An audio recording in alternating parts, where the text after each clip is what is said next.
All right, welcome to The Explainer. Today, we are going to tackle one of the most talked about and, honestly, one of the most confusing topics out there, the U.S. housing market. You know it. It's this world of sky-high prices, really weird trends, and some major questions about who can even afford a home anymore. So let's just dive right in and try to make some sense of all these numbers. Okay, I want to start with just one number, $435,300. Yeah, just take a second and let that number hang in the air. So what is that number? Well, that is the brand new, record high median price for a home here in the US. And when we say median, we just mean it's the middle point. Half the homes sold for more than that, half sold for less. But the key takeaway? It's the highest sticker price we have ever seen, nationally. So you hear a number like that, and you think, wow, the market must be absolutely on fire, right? But it's not quite that simple. So what is it? Is it hot? Is it cold? Or is it just confusing? That's really the big question we're going to try to answer today. And to get to that answer, we've got to pull back and look at the big picture. And the whole thing really starts with these two major national trends that, honestly, when you first look at them, they seem to make no sense together. They basically contradict each other. Okay, so first up, let's talk about the pace of sales. You know, after that absolute feeding frenzy we saw a few years ago, things have, well, they've cooled off. A lot. We're now chugging along at a pace of about 4.27 million home sales a year. That is way, way down from the peaks we saw. Bottom line, fewer people are actually buying homes right now. But, and here's where it gets weird, here's the paradox. Even though the number of sales is down, the price of those homes has just kept on climbing, all the way up to that record high we just talked about. So how does that work? How can you have fewer people buying, but prices still going up? It feels like it breaks the rules of, basic logic. Well, the answer to that little paradox, it comes down to the oldest story in the book, supply and demand. That huge price tag and the slow pace of sales, they're really just the symptoms of something much deeper going on, a major imbalance in the market. And this next number, this is pretty much the key that unlocks the whole mystery. 4.4 months. Okay, what on earth does that mean? It's a term called month supply, and it's actually pretty simple. It's just a way of measuring how long it would take to sell every single house that's currently for sale if we keep selling them at today's pace.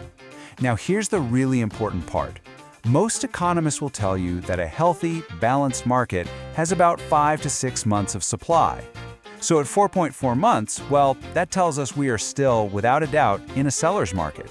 There just aren't enough homes to go around for all the people who want to buy one. Of course, this isn't the same story everywhere. You always hear that all real estate is local, and it's totally true. The US market is really just a bunch of different local markets all mashed together. And right now, the South is the absolute powerhouse. I mean, look at this. It's making up almost half of all home sales in the entire country. And this chart right here shows what might be the most important thing happening right now. It's a real tale of two markets. If you slice up the sales by price point, you see this massive difference. Sales of expensive homes, we're talking over $750K, they're booming, up more than 10% from last year. But on the other end, for homes under $100K, sales are actually down. The market is literally splitting in two. The high end is doing great, while the lower, more affordable end is really struggling. Okay, so to really understand what this story of high prices, not enough houses, and this big affordability squeeze actually feels like for people, let's zoom in.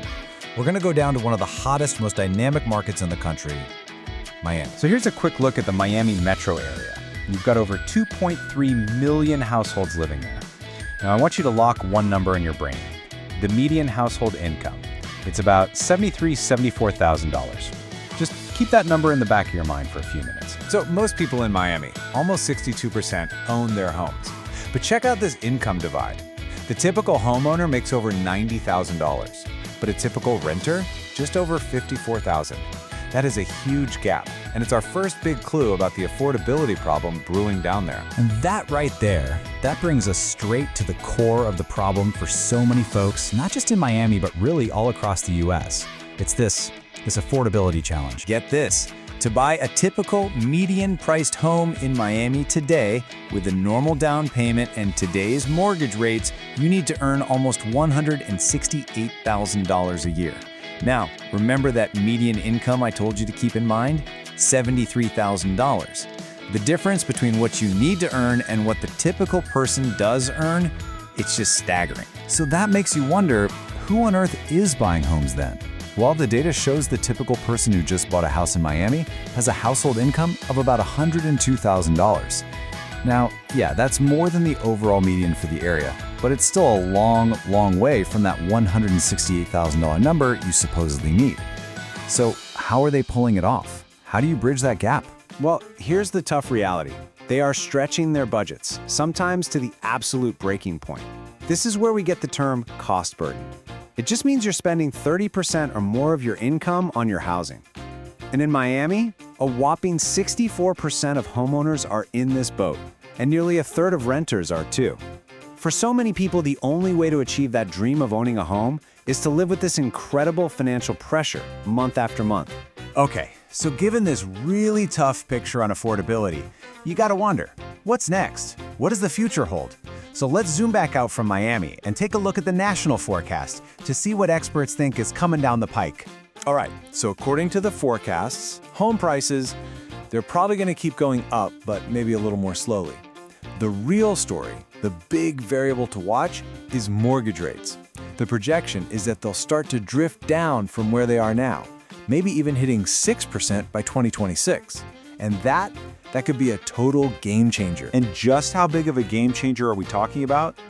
Let's go back to our Miami example.